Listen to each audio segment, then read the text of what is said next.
Hello everybody, नमस्कार। स्वागत है आपका इस ऑनलाइन क्लास के अंदर। आज का अपना टॉपिक है सत्ता या सत्ता की अवधारणा, कॉन्सेप्ट ऑफ अथॉरिटी। अंग्रेजी में सत्ता को कहा जाता है अथॉरिटी। तो इसको पढ़ने वाले हैं। इससे पहले की क्लास के अंदर हमने शक्ति की अवधारणा को पढ़ा था। शक्ति की अवधारणा के अंदर हमने जो है वो शक्ति का सामान्य परिचय, शक्ति की परिभाषाएं और शक्ति का बल और प्रभाव से क्या अंतर है और क्या समानता है वो अपन ने पढ़ लिया था। साथ ही साथ शक्ति के विविध प्रकारों का अध्ययन कर लिया था और शक्ति की संरचना के सिद्धांतों का भी अध्ययन कर लिया था। आज अपन पढ़ रहे हैं सत्ता की अवधारणा या सत्ता, ठीक है। और आगे आने वाली क्लास के अंदर हम पढ़ेंगे वैधता, ठीक है। और इससे भी आगे जो है वो एक क्लास आएगी जिसके अंदर हम जो है वो शक्ति, सत्ता और वैधता, इन तीनों में एक साथ जो है वो अंतर बताने का प्रयास करेंगे। तो आज की क्लास जो रहेगी वो हमारी जो है वो सत्ता के ऊपर केंद्रित रहेगी। तो इस सत्ता की अवधारणा के अंतर्गत हमें कौन कौन से बिंदुओं की चर्चा करनी है वो एक बार ओवरव्यू के तौर पर अपन देख लेते हैं। आज की क्लास के अंदर हम जो है वो किन किन बिंदुओं की चर्चा करने वाले हैं, उसमें सबसे पहले अपन देखेंगे सत्ता का परिचय देखेंगे, ठीक है। अलग अलग जो काल क्रमानुसार जो है अलग अलग कालों में, प्राचीन काल, मध्यकाल और आधुनिक काल में जो सत्ता के कौन से रूप या किस जो है उसके रूप पर बल दिया गया वो अपन देखेंगे। उसके बाद में आज्ञा पालन के आधार का उदाहरण के माध्यम से अध्ययन करेंगे और यहीं पर इसी बिंदु के अंदर हम जो है वो शक्ति को सत्ता से अलग करेंगे, यानी कि सत्ता और शक्ति में अंतर को समझेंगे। फिर आएगा जो है वो जो हमारे सत्ता की जो है वो सामान्य परिभाषा जो है अपन यहाँ देखने का प्रयास करेंगे कि सत्ता किसको कहते हैं। उसके बाद में आगे आएगा हमारी सत्ता की परिभाषाएं, जिसमें रॉबर्ट बायस्टेड के अनुसार परिभाषा और हेनरी फेयोल के अनुसार सत्ता की परिभाषा देखेंगे। उसके बाद में आगे नेक्स्ट टॉपिक आएगा अपना सत्ता के पालन के आधार, सत्ता पालन के आधार, उसमें लोग सत्ता का पालन क्यों करते हैं। उसमें 3-4 प्रकार देखेंगे: विश्वास, एकरूपता, दबाव और लोकहित। इन चारों आधारों को समझने का प्रयास करेंगे कि लोग सत्ता का पालन करते हैं, सत्ता के आदेशों का, निर्देशों का पालन करते हैं, तो उसमें विश्वास, एकरूपता, दबाव और लोकहित, ये 4 कारण होते हैं। इन चारों कारणों को समझने का प्रयास करेंगे। आगे फिर आएगा जो अपना टॉपिक आएगा वो इसमें आएगा सत्ता के विविध प्रकार। उसमें हम सत्ता के 3 प्रकारों का अध्ययन, मैक्स वेबर नाम के जो विद्वान हुए हैं, एक समाज वैज्ञानिक हुए हैं जर्मनी के मैक्स वेबर, ये भी परीक्षा में प्रश्न पूछा जाता है और उन्होंने सत्ता के 3 प्रकार बताए हैं: परंपरागत सत्ता, करिश्माई सत्ता और कानूनी अथवा तर्क संगत सत्ता। इन तीनों सत्ताओं के प्रकारों को अध्ययन करेंगे और इनमें अंतर करने का भी प्रयास करेंगे। अलग अलग उदाहरणों के माध्यम से अपन समझेंगे कि परंपरागत सत्ता क्या होती है, करिश्माई सत्ता क्या होती है और कानूनी और तर्क संगत सत्ता क्या होती है। फिर उसके बाद में आएगा अपना टॉपिक सत्ता पर विविध प्रकार की सीमाएं। सत्ता जो होती है वो असीमित नहीं, कोई भी सत्ता जो है वो असीमित नहीं हो सकती, उसके ऊपर कोई ना कोई तो अवश्य रेस्ट्रिक्शन, सीमाएं जो है वो लिमिटेशंस लगी हुई होती है। तो वो कौन कौन सी लिमिटेशंस होती है या कौन कौन से नियंत्रण या सीमाएं होती है सत्ता के ऊपर, वो अपन मोटे तौर पर देखने का प्रयास करेंगे। इसके ऊपर भी प्रश्न आपको पूछा जा सकता है। तो चलिए अब अपना जो क्लास है वो शुरू करते हैं और इसके अंदर सबसे पहले अपन सत्ता के परिचय से इसको शुरू करेंगे। आज जो है अभी जो अपना जो पहला बिंदु है वो है परिचय, सत्ता का परिचय जो अपन शुरू करते हैं।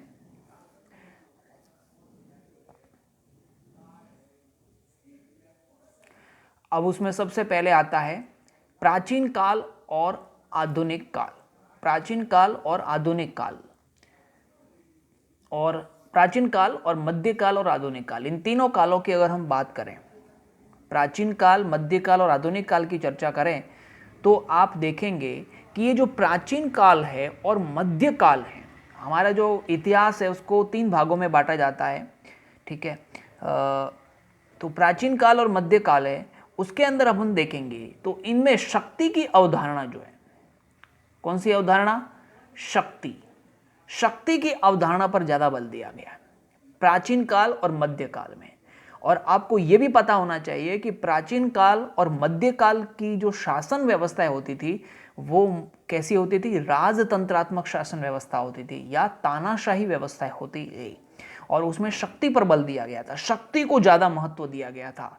जबकि अगर हम आधुनिक काल की बात करें तो आधुनिक काल में किस पर बल दिया जाता है? सत्ता की अवधारणा पर बल दिया जाता है। आधुनिक काल में जो है वो सत्ता को ज्यादा महत्व दिया जाता है, न कि शक्ति को।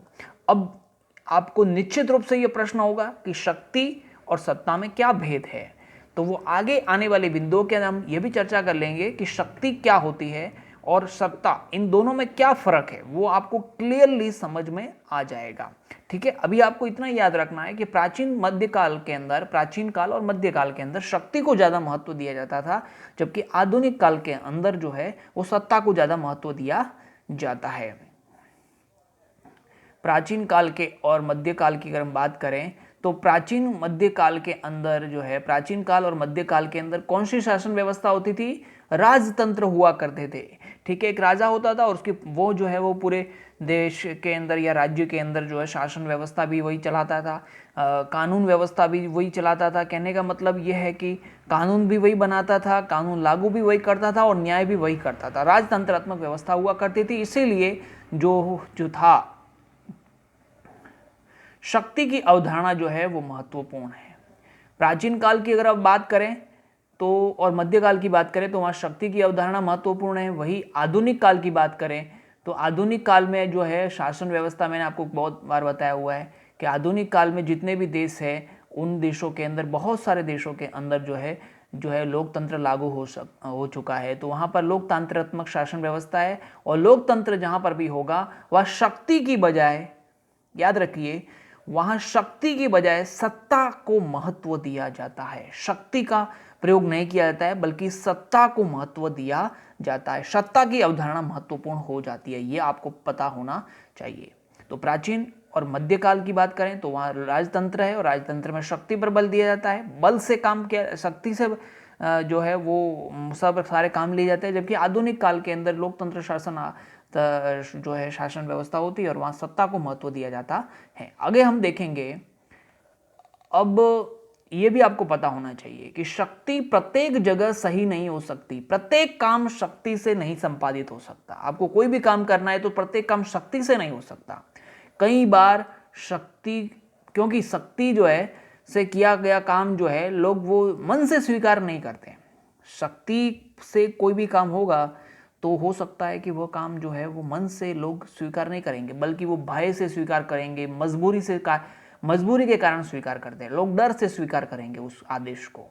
राजा कोई काम अगर ऐसा कहेगा जिसको प्रजा की इच्छा नहीं है, परंतु राजा जो है उसको कहेगा कि इसके लिए अगर ये कोई व्यक्ति काम नहीं करेगा तो उसको इतनी सजा मिलेगी, तो लोगों को वो हालांकि आदेश स्वीकार नहीं है परंतु फिर भी उसके आदेश को मानना पड़ेगा, क्योंकि उसमें लोगों को डर है, भय है, मजबूरी है कि नहीं तो उसके ऊपर क्या किया जाएगा, उनको दंडित किया जाएगा। इसलिए यहाँ पर केवल तो बिना मन से किया हुआ कार्य, ठीक है ना, वो कार्य सही नहीं हो सकता। तो प्रत्येक जगह जो है, इतना याद रखिए कि प्रत्येक जगह शक्ति से काम नहीं लिया जा सकता, क्योंकि जो कई बार शक्ति जो है वो शक्ति के कारण कई बार शक्ति को हम क्यों स्वीकार करते हैं, क्योंकि शक्ति को हम भय और मजबूरी से स्वीकार करते हैं। आगे वाले उदाहरण में आपको समझ में आ जाएगा। अब यहां पर आपको शक्ति और सत्ता, इन दोनों में अंतर समझ में आ जाएगा। एक उदाहरण के माध्यम से आप थोड़ा सा ध्यान से देखिए, आप एक उदाहरण के माध्यम से इसको पूरा समझ रहे हैं। देखिए, एक व्यक्ति है, मान लीजिए कोई बलशाली व्यक्ति है, या उसको हम कह सकते हैं गुंडा है, जिसको आम बोलचाल की भाषा के अंदर गुंडा कहा जाता है, ठीक है, और एक पुलिस है। दोनों में फर्क देखिए, एक व्यक्ति बलशाली है जिसको अपन गुंडा भी कह सकते हैं, ठीक है, और एक पुलिस है। दोनों के पास शक्ति है, ठीक है ना। दोनों व्यक्ति अगर कुछ कहेंगे, पुलिस कुछ कहेगी तो भी अपन उसके आदेशों का पालन करेंगे, और बलशाली व्यक्ति भी या कोई गुंडा व्यक्ति भी जो है वो अपन को कोई आदेश देगा तो हम उसके आदेशों का भी पालन करेंगे। ये सामान्य धारणा है कि बलशाली व्यक्ति है उसके आदेशों का भी पालन होता है और पुलिस के आदेशों का भी पालन होता है, लेकिन इनमें एक फर्क है जो आपको समझना चाहिए। वो आगे वाली स्लाइड के अंदर आपको समझ में आ जाएगा। देखिए, बलशाली जो व्यक्ति होगा, ठीक है, उसके पास कैसी शक्ति है? अवैध शक्ति है, वैधता नहीं है, वो लीगल नहीं है। उसके पास जो शक्ति है वो कैसी है? अवैध शक्ति है। वो अवैध रूप से आपको डरा धमका करके, ठीक है ना, वो काम करवा रहा है, इसलिए उसके पास कैसी शक्ति है? अवैध शक्ति, वैध नहीं है, ठीक है ना, वो लीगल नहीं है, कानूनी शक्ति नहीं है उसके पास में, वो अवैध रूप से उस शक्ति का प्रयोग कर रहा है। वही अगर हम पुलिस के पास देखेंगे तो पुलिस के पास शक्ति का रूप कौन सा है? वैध शक्ति है, वो मान्यता प्राप्त शक्ति है। संविधान ने उसको शक्ति दी है कि वह शक्ति का प्रयोग करें, ठीक है ना। पुलिस जो है वो सरकार के द्वारा नियुक्त व्यक्ति है, जबकि बलशाली व्यक्ति या गुंडा जो भी शक्ति का प्रयोग कर रहा है समाज के किसी भी व्यक्ति के ऊपर, वो उसके पास में जो शक्ति है वो क्या है? अवैध शक्ति है। इसलिए इन दोनों का फर्क आपको समझ में आ गया होगा। अब इसके आगे देखिए,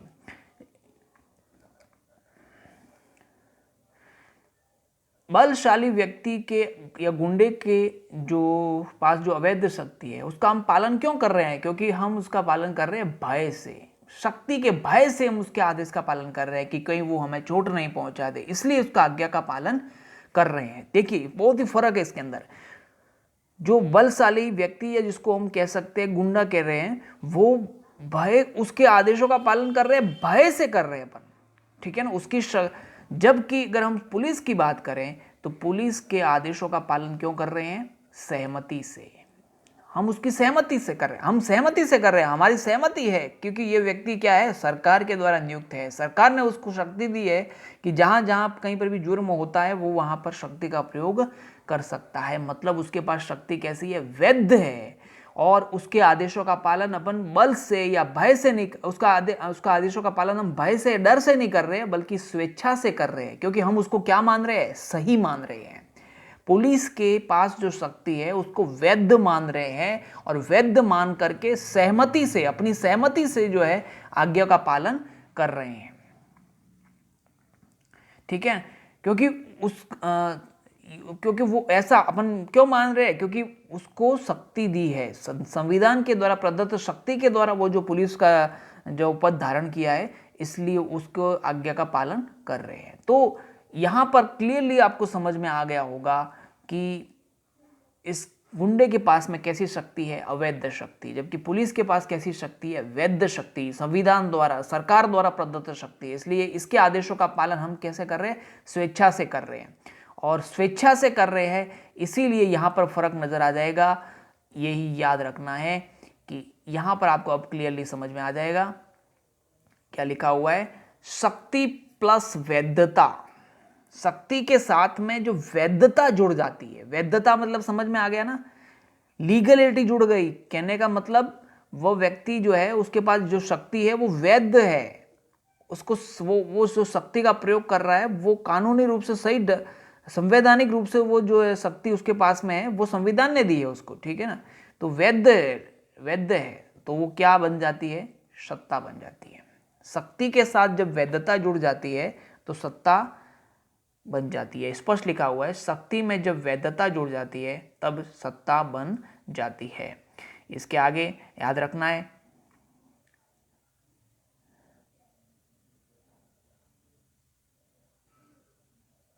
अर्थात वैध शक्ति ही सत्ता है। शक्ति का जो वैध रूप है, ठीक है ना, जो मान्यता प्राप्त रूप है, वही क्या है? सत्ता है, ठीक है ना। तो शक्ति में यदि कोई भी शक्ति है उसके साथ में मान्यता, स्वीकृति या वैधता जुड़ जाती है तो वो क्या बदल जाती है? सत्ता में बदल जाती है। ये सूत्र आपको याद रखना है, शक्ति प्लस वैधता बराबर सत्ता, ठीक है। तो आई होप आपको समझ में आ गया होगा कि इन दोनों में क्या फर्क है, ठीक है ना। जो बलशाली व्यक्ति, जो गुंडा है, उसके पास में जो शक्ति है वो अवैध है, इसलिए उसको सिर्फ शक्ति कहेंगे, और पुलिस के पास में जो शक्ति है, ठीक है ना, वो वैध शक्ति है। इसलिए पुलिस को क्या पास जो शक्ति है वो किस में बदल जाती है? सत्ता में बदल जाती है। तो पुलिस जिस शक्ति का प्रयोग कर रहा है, ठीक है ना, या पुलिस जिस शक्ति का प्रयोग कर रही है वो क्या है? सत्ता है। समझ में आई, क्योंकि उसके साथ में क्या जुड़ गई है, वैधता जुड़ गई है। आगे समझ में आ गया होगा पूरा पॉइंट। आगे अपन देख रहे हैं इसके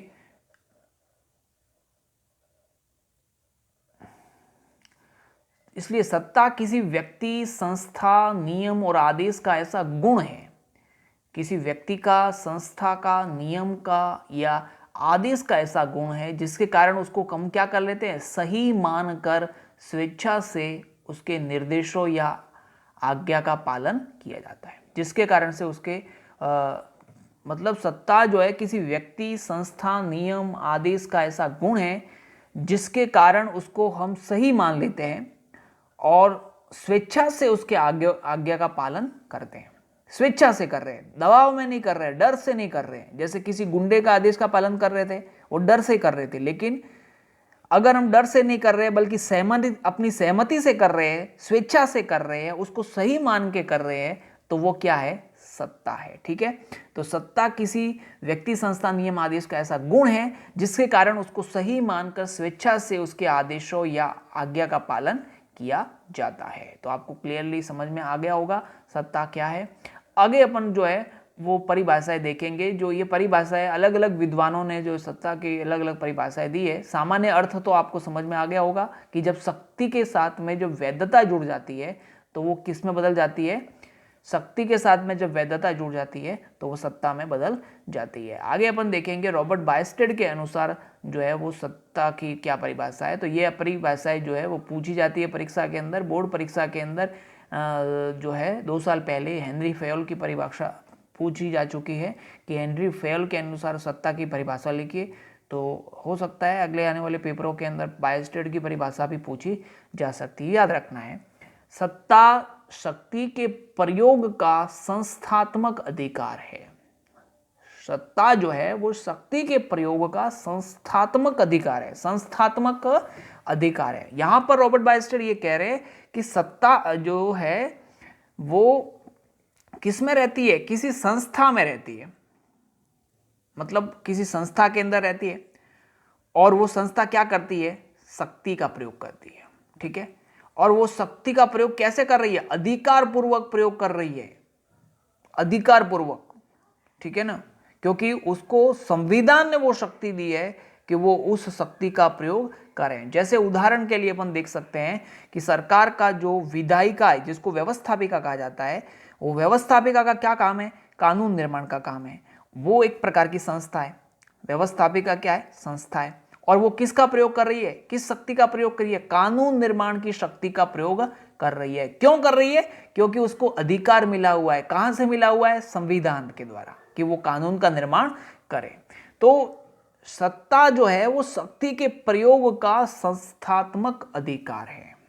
ठीक है ना, संस्थात्मक अधिकार है। ठीक है, शक्ति के प्रयोग का। आगे अपन देखेंगे हेनरी फेयोल के अनुसार ये परिभाषा पूछी जा चुकी है, याद रखनी है। सत्ता आदेश देने का अधिकार है और आदेश पालन करवाने की शक्ति है। आदेश देने का अधिकार है और आदेश पालन करवाने की शक्ति है। ये आपको अच्छी तरह परिभाषा याद कर लेनी है। चलिए आगे बढ़ते हैं और अब देखते हैं सत्ता पालन के आधार। सत्ता पालन के आधार ये आपको याद रखना है। अब नेक्स्ट बिंदु है अपना सत्ता पालन के अधिकार। लोग सत्ता के आदेशों का पालन क्यों करते हैं, सत्ता के आदेशों का पालन क्यों किया जाता है, लोग सत्ता के आदेशों का पालन क्यों करते हैं, ये यहां पर बिंदु लिखा हुआ है। सत्ता पालन का आधार क्या है, तो उसके 4 आधार जो है मुख्य रूप से सामने आते हैं। पहला है विश्वास, दूसरा है एकरूपता, तीसरा है दबाव और चौथा है लोकहित। ठीक है, अब इनको एक एक करके इनकी चर्चा करते हैं। देखिए सबसे पहला आता है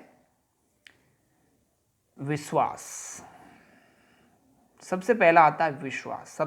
सत्ता के आदेशों का पालन क्यों किया जाता है, क्योंकि सत्ताधारियों के प्रति अधीनस्थों का विश्वास होता है।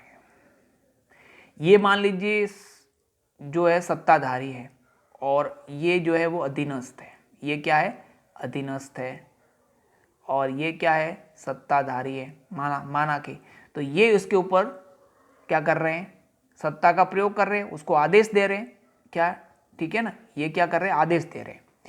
अब ये जो है वो अधीनस्थ लोग जो है वो उसके आदेशों का पालन क्यों करेंगे, क्योंकि इन लोगों को जो है वो विश्वास है कि ये जो आदेश दे रहे हैं वो क्या है, सही है।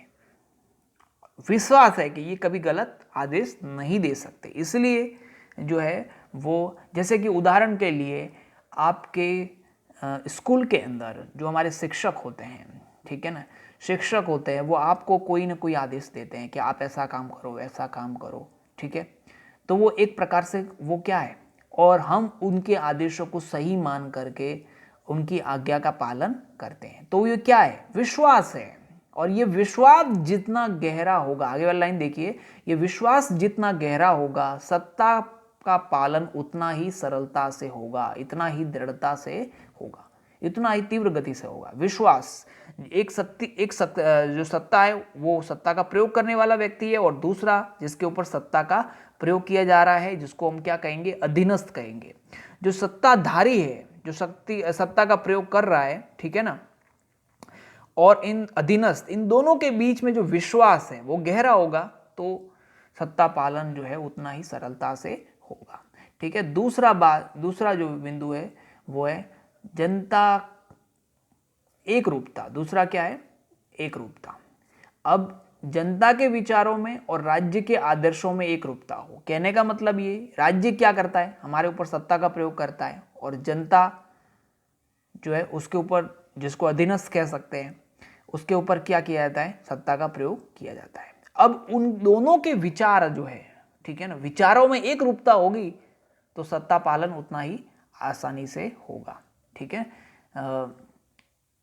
जनता के विचारों में और राज्य के आदर्शों में जो है वो एक रूपता होने पर जो है वो क्या होगा, सत्ता पालन जो है वो आसानी से हो जाता है, उसमें कोई कठिनाई नहीं आती। जनता के विचारों और राज्य के आदर्शों में एक रूपता होगी तो जो है वो सत्ता पालन आसानी से होगा। वैचारिक एक रूपता स्वतः ही आज्ञा पालन की स्थिति पैदा कर देती है। वैचारिक एक रूपता आने से कई बार क्या होता है, जो है वो दबाव का इस्तेमाल भी करना पड़ता है आज्ञा पालन करवाने के लिए, जो है वो दबाव, क्योंकि समाज के अंदर सभी लोग एक जैसे नहीं होते हैं। समाज में 10% लोग ऐसे होते हैं जो दबाव और दमन की, यानी कि दंड की भाषा ही समझते हैं। तो उनके लिए फिर क्या किया जाता है, समाज में ऐसे लोगों के लिए, ऐसे लोगों को आज्ञा पालन करवाने के लिए क्या किया जाता है, दंड का प्रयोग किया जाता है। प्रत्येक व्यवस्था में कुछ लोग ऐसे होते हैं जो दमन और दबाव की भाषा ही समझते हैं, और उनको दबाव से आज्ञा पालन या सत्ता पालन करवाया जाता है। ये आपको समझ में आ गया होगा। प्रत्येक समाज के अंदर कोई ना कोई 5-10% या 20% लोग ऐसे होते हैं जो दबाव की भाषा ही समझते हैं, दंड की भाषा ही समझते हैं, और उनके लिए जो है दबाव और दमन का प्रयोग करके उनको सत्ता या आज्ञा पालन करवाया जाता है। नेक्स्ट वो बिंदु जो आता है वो लोकहित। कई बार जो होता है जो है लोग जो है वो केवल दंड की वजह से या दंड के भय से ही जो है वो सत्ता के ये कानूनों का पालन नहीं करते। केवल दंड के आधार पर जो है, केवल दंड जो है, आदेशों और कानूनों का पालन केवल दंड के दबाव से ही नहीं करते हैं, बल्कि वो जो है इसलिए करते हैं क्योंकि उनको ऐसा विश्वास है, अपितु इसलिए करते हैं क्योंकि उन्हें उन आदेशों और नियमों के पालन से लोक कल्याण को बढ़ावा मिलता है। वो इनको विश्वास है कि ऐसा करने से, उनके आदेशों का पालन करने से लोगों का कल्याण बढ़ेगा, लोक कल्याण को बढ़ावा मिलेगा, इसलिए वो आदेशों का पालन करते हैं। किस लिए कर रहे हैं, क्योंकि ऐसा करने से, उन आदेशों का पालन कर से लोगों का कल्याण होगा। एक उदाहरण के माध्यम से समझ लेते हैं कि यहाँ पर लिखा हुआ है कि लोग जो है टैक्स जमा करवाते हैं, कर जमा करवाते हैं। टैक्स, कर का मतलब क्या होता है, टैक्स, और यातायात के नियमों का पालन करते हैं। क्यों कर रहे हैं लोग यातायात के नियमों का पालन, क्यों कर रहे हैं, दबाव की वजह से नहीं कर रहे हैं, या हो सकता है या टैक्स क्यों जमा करवा रहे हैं, हाँ कुछ लोग जो है दबाव की वजह से भी कर रहे होंगे, लेकिन सामान्यतः लोग क्यों कर रहे हैं, क्योंकि उनको मालूम है कि ऐसा करने से लोगों का भला होगा, समाज में व्यवस्था बनी रहेगी, ठीक है ना। तो इसलिए भी लोग जो है वो सत्ता के आदेशों का पालन करते हैं। तो आपको ये समझ में आ गया होगा कि सत्ता पालन के विविध आधार कौन कौन से हैं। तो मैंने आपको बता दिए, सत्ता पालन के कुल 4 आधार हैं। पहला है विश्वास, ठीक है, पहला है विश्वास, दूसरा एकरूपता, विश्वास का मतलब ये है कि सत्ताधारी और अधीनस्थों के बीच में विश्वास होना चाहिए, और वो विश्वास जितना गहरा होगा आदेशों का पालन उतना ही सरलता से होगा। एक रूपता यानी कि वैचारिक एक रूपता की बात की जा रही है। और दूसरा आता है दबाव, तीसरा आता है दबाव। कुछ लोग जो है वो दबाव की भाषा ही समझते हैं, उनके लिए दबाव का प्रयोग किया जाता है। और लोकहित, कुछ लोग ये ज़्यादातर लोग ये समझते हैं कि सत्ताधारी के आदेशों का पालन हम करेंगे तो इससे समाज में लोक कल्याण को बढ़ावा मिलेगा, इसलिए हमें उसके आदेशों का पालन करना चाहिए। आगे अपन देख रहे हैं सत्ता के विविध प्रकार। सत्ता के विविध प्रकार, सत्ता के अलग अलग प्रकारों का अध्ययन करेंगे। सत्ता के प्रकार, सत्ता के प्रकार के अपन जो पढ़ने वाले हैं, और उसके अंदर हम देखेंगे मैक्स वेबर के अनुसार सत्ता के 3 प्रकार होते हैं। मैक्स वेबर ने सत्ता के 3 प्रकार बताए हैं। मैक्स वेबर जो है वो जर्मनी के समाज वैज्ञानिक है, और उन्होंने जो है वो सत्ता को 3 भागों में विभाजित किया है। तो पहला जो उन्होंने नाम बताया है वो परंपरागत सत्ता, दूसरा है करिश्माई सत्ता, और तीसरा है कानूनी अथवा तर्क संगत सत्ता। ये तीनों प्रकारों का अध्ययन अपन करेंगे। सबसे पहले अपन देखने वाले हैं परंपरागत सत्ता। परंपरागत सत्ता जो है वो ये क्या होती है, देखिए इन तीनों प्रकारों को समझने के लिए आप इनको शब्दों को समझने का प्रयास कीजिए। यहाँ परंपरागत सत्ता है यानी कि यहाँ पर कुछ परंपराओं की बात की जाएगी, ठीक है। करिश्माई सत्ता है तो उसमें कुछ करिश्मे की बात की जाएगी, और कानूनी या तर्क संगत है यानी कि कुछ कानूनी तर्क संगतता की उसमें कुछ बात की जाएगी। तो इसको थोड़ा सा अपन ज़्यादा फोकस करेंगे तो आपको ये समझ में आ जाएगा। सबसे पहले देख रहे हैं परंपरागत सत्ता, ठीक है। परंपरागत सत्ता जो है इसके पालन का आधार जो है, परंपरागत सत्ता के पालन का आधार इतिहास और परंपराएं हैं। परंपरागत सत्ता का जो है वो पालन क्यों किया जाता है, क्योंकि ऐसा इतिहास में पहले होता आया है या परंपराओं से ऐसा होता आया है, इसीलिए सत्ता का पालन किया जाता है, उसके आदेशों का पालन किया जाता है। उदाहरण के लिए इसमें आता है परिवार के अंदर जो हमारे बड़े बुजुर्ग हैं, माता पिता हैं, ठीक है, हमारे से जो बड़े हैं, उनके हम आदेशों का पालन क्यों करते हैं। उसके आदेशों का पालन इसलिए करते हैं क्योंकि ऐसा परंपरा से होता आया है, ठीक है ना। उसमें कोई लॉजिक, कोई तर्क लगाने की ज़रूरत नहीं है, ऐसा परंपरा से होता आया है, इसीलिए जो है उसको उनके आदेशों का पालन किया जाता है, ठीक है।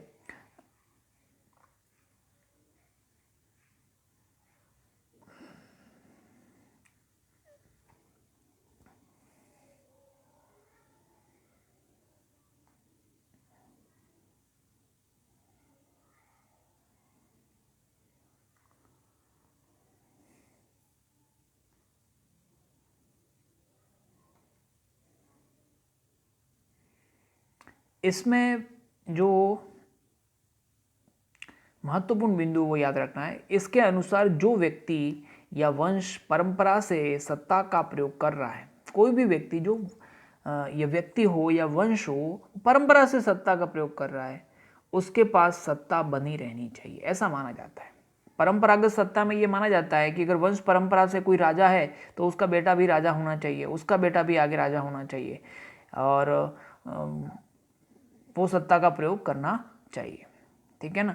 तो ये है परंपरागत सत्ता। इसमें किसी भी तर्क और बुद्धि संगतता का अभाव होता है, यानी कि उसमें ये नहीं देखा जाता है कि वो व्यक्ति योग्य है या अयोग्य है, उसका कोई मापदंड नहीं है। योग्यता और अयोग्यता का मापदंड नहीं होगा, यानी कि मतलब कोई व्यक्ति समाज में, अपने परिवार के अंदर ही हम बात करें तो परिवार के अंदर किसी के बुजुर्ग जो है या उससे बड़े हैं, अगर वो कम पढ़े लिखे हैं, ठीक है ना, तो उसके सत्ता का पालन नहीं किया जाएगा, ऐसा नहीं है, क्योंकि इसमें वो बड़ा है, इसीलिए परंपरा से ऐसा होता आया है कि बड़ों की आज्ञा का पालन करना चाहिए, तो बस वो आज्ञा का पालन होगा। उसमें किसी ये नहीं सोचना है कि वो हमसे कम पढ़ा लिखा है, ये नहीं होगा। तर्क और बुद्धि संगतता का अभाव होगा। और उसमें हमारे जो इसका उदाहरण है परिवार में वृद्ध जनों की सत्ता, मैंने उदाहरण देकर के आपको समझा दिया था, तो आपको समझ में आ गया होगा कि परंपरागत सत्ता है उसके अंदर जो है वो आज्ञा का पालन जो है वो इसलिए किया जाता है क्योंकि ऐसा इतिहास और परंपराओं से होता आया है। उसमें ये माना जाता है कि कोई व्यक्ति या वंश परंपरा से अगर सत्ता का प्रयोग कर रहा है तो उसको हमेशा के लिए सत्ता उसके पास में ही बनी रहनी चाहिए। इसमें तर्क संगतता और बुद्धि संगतता का अभाव होता है। परिवार में जो वृद्धजनों की सत्ता है वो परंपरागत सत्ता का उदाहरण है। ये आपको समझ में आ गया होगा। आगे देखते हैं अपन करिश्माई सत्ता। करिश्माई सत्ता, करिश्माई सत्ता जो है, यह सत्ता व्यक्ति के व्यक्तिगत गुणों और चमत्कार पर आधारित होती है। इसमें व्यक्ति जो है वो किसी व्यक्ति के आदेशों का पालन कर रहा है। वो क्यों कर रहा है? क्योंकि उस जो भी आदेश देने वाला व्यक्ति है उसके कुछ अंदर विशेष प्रकार के गुण हैं, ठीक है, उसके गुणों से प्रभावित होकर के, ठीक है ना, उसके गुणों से प्रभावित होकर के उसके आदेशों का पालन किया जाता है या उससे कुछ अटैचमेंट हो जाता है। जैसे उदाहरण के लिए अपन देखेंगे इधर कि और उस व्यक्ति के लिए वो बड़े से बड़ा त्याग करने के लिए भी तैयार रहता है। उस व्यक्ति के एक इशारे पर जनता बड़े से बड़ा त्याग करने के लिए तैयार रहती है, ठीक है। इसका उदाहरण जो है वो अपन देखेंगे, जो है आप देखेंगे हमारे जो बड़े बड़े जो विद्वान और महापुरुष हुए हैं, चाहे वो सरदार पटेल हो, महात्मा गांधी हो, नेहरू हो, अटल बिहारी वाजपेयी हो, ठीक है, वर्तमान में हमारे प्रधानमंत्री मोदी जी हो, ये सब क्या है? इनके पास में क्या है? करिश्माई व्यक्तित्व है। करिश्माई व्यक्तित्व, लोग उनसे जुड़ जाते हैं। उनके आज्ञा पालन का आधार क्या होती है? इमोशंस होती है। लोग इतना जुड़ जाते हैं कि उनके एक इशारे पर जनता बड़े से बड़ा त्याग करने के लिए तैयार रहती है, ठीक है ना। लोग जो है भावात्मक रूप से जब किसी से जो है वो प्रभावित हो जाते हैं, जुड़ जाते हैं, ठीक है ना, उसके गुणों से इतना प्रभावित हो जाते हैं कि उससे उस व्यक्ति विशेष से जुड़ जाते हैं और फिर बाद में जब वो व्यक्ति कोई भी बड़े से बड़ा त्याग करने के लिए जो है लोग जो है वो हमेशा तैयार रहते हैं। महात्मा गांधी के एक इशारे पर लोग जो है वो बड़े से बड़े आंदोलन करने के लिए आ जाते थे मैदान के अंदर। आज अगर हम देखें तो मोदी जी जो है वो एक सामान्य भाषण के अंदर अगर अपन को ताली और थाली बजाने का कहते हैं तो देश के ज़्यादातर लोग जो है जो उनसे भावात्मक रूप से जुड़ गए हैं, उनके व्यक्तित्व से प्रभावित है, वो ऐसा करने के लिए भी तैयार होते हैं। उसके लिए किसी प्रकार के कोई लॉजिक या तर्क संगतता का नहीं है। वो ये मानते हैं कि उन्होंने कहा है तो वो सही ही होगा, ऐसा मान करके उनके आदेशों का पालन किया जाता है। समझ में आ गया होगा। व्यक्ति के व्यक्तिगत गुणों के और चमत्कार से प्रभावित होकर जब व्यक्ति से के आदेशों का पालन किया जाता है तो हम उसको क्या कहेंगे? करिश्माई सत्ता कहेंगे। आगे आएगा कानूनी एवं तर्क संगत सत्ता। अब यहाँ पर जो है वो सत्ता पालन का आधार जो है, सत्ता के आदेशों का पालन जो है वो किसके कारण से किया जाता है? पद के कारण से किया जाता है, उसकी पोजीशन के कारण से। उसके पास में एक विशेष प्रकार का पद है इसलिए उसके आदेशों का पालन किया जाता है, व्यक्तित्व के कारण नहीं। व्यक्तित्व के कारण उसके आदेशों का पालन नहीं किया जाता, बल्कि उसके पास यदि कोई छोटा व्यक्ति भी, एक छोटा सा कम उम्र का, ठीक है ना, और वो व्यक्ति भी अगर जिला कलेक्टर बन जाता है तो लोग उसके आदेशों का पालन करते हैं क्योंकि उनको मालूम है कि कानूनी रूप से वो क्या है? जिला कलेक्टर है, ठीक है ना, वो जिला कलेक्टर है, उसके आदेशों का पालन करना ही होगा। तो यहाँ पर सत्ता के उसके आदेशों का पालन क्यों कर रहे हैं? क्योंकि उसके पास में क्या है? पद है, ठीक है, भले ही उसके पास व्यक्तित्व न हो। तो उसको हम कहेंगे कानूनी एवं तर्क संगत सत्ता। उसको हम क्या कहेंगे? कानूनी एवं तर्क संगत सत्ता। यहाँ पर उदाहरण देखिए, यहाँ पर इसका आधार जो है वो पद होता है। किसी पद में जो कानूनन सत्ता निहित होती है उस पद को प्राप्त करने वाला व्यक्ति उस सत्ता का प्रयोग करता है। किसी प्रत्येक पद के अंदर जो है जो कानूनी पद होते हैं, ठीक है ना, जैसे कि प्रधानमंत्री की सत्ता हो, कलेक्टर की सत्ता हो, शिक्षक की सत्ता हो, ठीक है ना, प्रत्येक कानून जो पद है उसके अंदर सत्ता निहित रहती है और वो व्यक्ति उस सत्ता का प्रयोग करता है और उसके अधीनस्थ व्यक्ति है वो उसके आदेशों का पालन करते हैं। यहाँ पर प्रधानमंत्री की सत्ता, कलेक्टर की सत्ता। अब प्रधानमंत्री कोई भी व्यक्ति बन जाएगा क्योंकि वो प्रधानमंत्री है, भले वो अयोग्य व्यक्ति भी प्रधानमंत्री बन जाएगा ना, ठीक है ना, जो अपन को पसंद नहीं आता होगा, लेकिन चूंकि वो कानूनी रूप से उसने वो पद धारण कर रखा है, उसके लिए इसके कारण से उसके आदेशों का पालन करना ही पड़ेगा। कलेक्टर, जिला कलेक्टर का मैंने अभी उदाहरण देके बताया कि भले ही वो जो है वो सबको पसंद नहीं आए, लेकिन वो कानूनी रूप से अब क्या बन गया है, जिला कलेक्टर बन गया है, तो उसके आदेशों का पालन करना ही पड़ेगा। तो ये इस प्रकार की जो सत्ता होती है उसको कानूनी या तर्क संगत सत्ता कहते हैं। शिक्षक की सत्ता, अगर आपको कोई विषय जो है वो विषय का कोई शिक्षक आपको पसंद नहीं आता, लेकिन फिर भी उसके आदेशों का पालन करना पड़ेगा, क्योंकि वो आपका क्या है, कानूनी रूप से आपको पढ़ाने वाला शिक्षक है। तो इसको कहेंगे अपन कानूनी सत्ता। कानूनी सत्ताधारी का व्यक्तित्व, अब यहां पर जो इंपॉर्टेंट बात लिखी हुई है, जो कानूनी सत्ताधारी जो व्यक्ति है उसके पास में व्यक्तित्व और करिश्माई हो, उसका व्यक्तित्व जो है वो करिश्माई हो, तो वो असीमित सत्ता का प्रयोग कर सकता है। अगर जो कानूनी रूप से जो सत्ताधारी है, उदाहरण के लिए कोई जिला कलेक्टर है, अब वो कानूनी रूप से तो क्या बन गया, कानूनी रूप से सत्ताधारी बन गया, वो उस जिले के अंदर रहने वाले प्रत्येक जो हम कर्मचारी है उनको आदेश दे सकता है, ठीक है, तो वो कानूनी रूप से सत्ताधारी बन गया। लेकिन साथ साथ में उसके पास में व्यक्तित्व भी अच्छा हो, व्यक्तित्व भी करिश्माई हो, उसके अंदर गुणों से भी वो परिपूर्ण हो, तो वो ऐसा व्यक्ति, उसके पास में दुगुनी शक्ति आ जाती है और ऐसा व्यक्ति जो है वो असीमित सत्ता का प्रयोग कर सकता है, ऐसा मैक्स वेबर मानते हैं। ठीक है, आगे अपन देखेंगे, ये तो सत्ता के तीनों प्रकार आपको समझ में आ गए होंगे। मैक्स वेबर ने सत्ता के 3 प्रकार बताए हैं, उसमें जो है पहला है परंपरागत सत्ता। इसमें सत्ता पालन का आधार जो है वो परंपराएं होती है, इतिहास में ऐसा पहले से सदियों से होता आया है, इसलिए उसके आदेशों का पालन किया जाता है। इसमें तर्क संगतता, बुद्धि संगतता का अभाव होता है। परिवार के अंदर वृद्धजनों की सत्ता वो है, उसी का उदाहरण है। और दूसरा आता है जो है करिश्माई सत्ता। करिश्माई सत्ता जो है इसके अंदर व्यक्ति के गुणों के कारण जो है वो उसके आदेशों का पालन किया जाता है। व्यक्ति के गुणों से प्रभावित होकर के हम उस व्यक्ति से जुड़ जाते हैं, भावात्मक इमोशनली जो है वो जुड़ जाते हैं, और उस व्यक्ति के एक इशारे पर हम बड़े से बड़ा त्याग करने के लिए तैयार हो जाते हैं। उदाहरण के लिए हमारे सरदार पटेल, महात्मा गांधी, नेहरू, अटल बिहारी वाजपेयी और वर्तमान में मोदी जी की जो सत्ता है वो करिश्माई व्यक्तित्व पर आधारित है।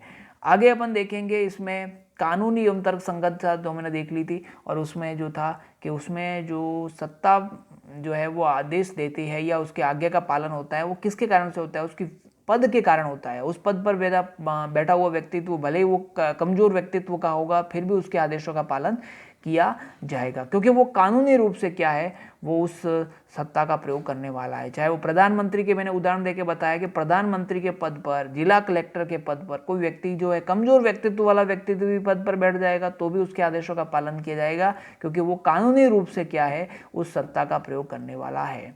और मैंने आगे एक और पॉइंट बताया था कि यदि कानूनी रूप से जो सत्ताधारी है उसके पास में व्यक्तित्व भी करिश्माई आ जाए तो वह सीमित सत्ता का प्रयोग कर सकता है।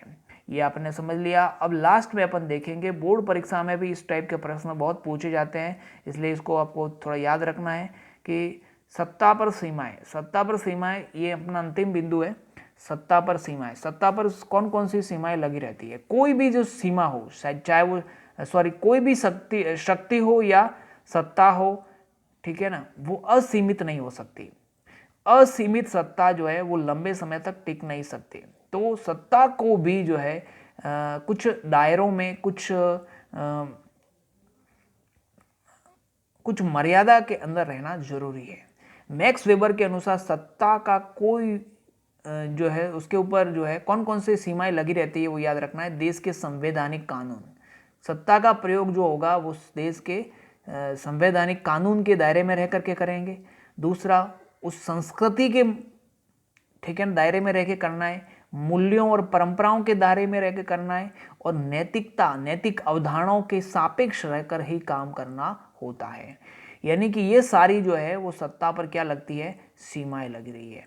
ये याद रखना है आपको, सत्ता पर ये क्या है, सीमाएं, यही आपकी सीमाएं है, याद रखनी है। 4 दी हुई है, देश का संवैधानिक कानून, संस्कृति, मूल्यों परंपराओं और नैतिक अवधारणाएं, इनके सापेक्ष रह करके ही सत्ता का प्रयोग किया जा सकता है। इनसे बाहर रह करके नहीं किया जा सकता। इसी देश के कानून के दायरे के अंदर रहते हुए, संस्कृति के दायरे के अंदर रहते हुए, मूल्य और परंपराओं और नैतिक अवधारणाओं के दायरे में रह करके जो है वो सत्ता का प्रयोग किया जा सकता है। और अंत में एक बात आपको याद रखनी है जो कि बहुत ही महत्वपूर्ण है। मैक्स वेबर ऐसा मानते हैं कि ऊपर जो आपको मैंने सत्ता के 3 प्रकार बताए थे, वो जैसे उसमें मैंने आपको बताया था परंपरागत सत्ता, करिश्माई सत्ता, और तीसरी बताई थी तर्क संगत या कानूनी सत्ता। ये सत्ताएं जो है कभी भी शुद्ध रूप में नहीं पाई जाती है, बल्कि सत्ता के ये जो है वो मिश्रित रूप में पाई जाती है। कई बार अपन देखते हैं कि जो कानूनी एवं तर्क संगत सत्ता है, जो कानूनी रूप से सत्ताधारी है, जैसे मोदी जी भी कानूनी रूप से क्या है, प्रधानमंत्री है, साथ साथ में उनका व्यक्तित्व भी इतना उज्जवल है,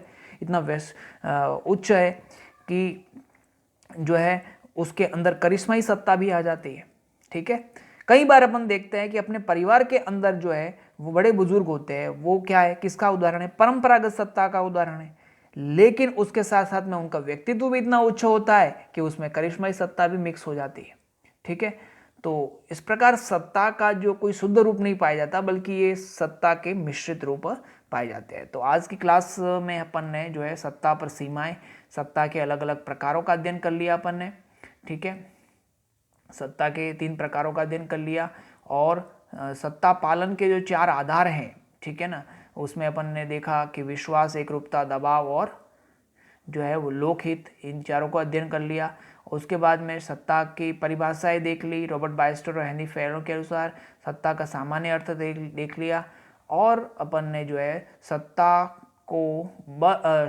को शक्ति से अलग कर दिया, और हमने उसमें अंतर बता दिया, और हमने कहा था कि जो है शक्ति, जो वैध शक्ति है या शक्ति के साथ में जब वैधता जुड़ जाती है वो सत्ता में बदल जाती है।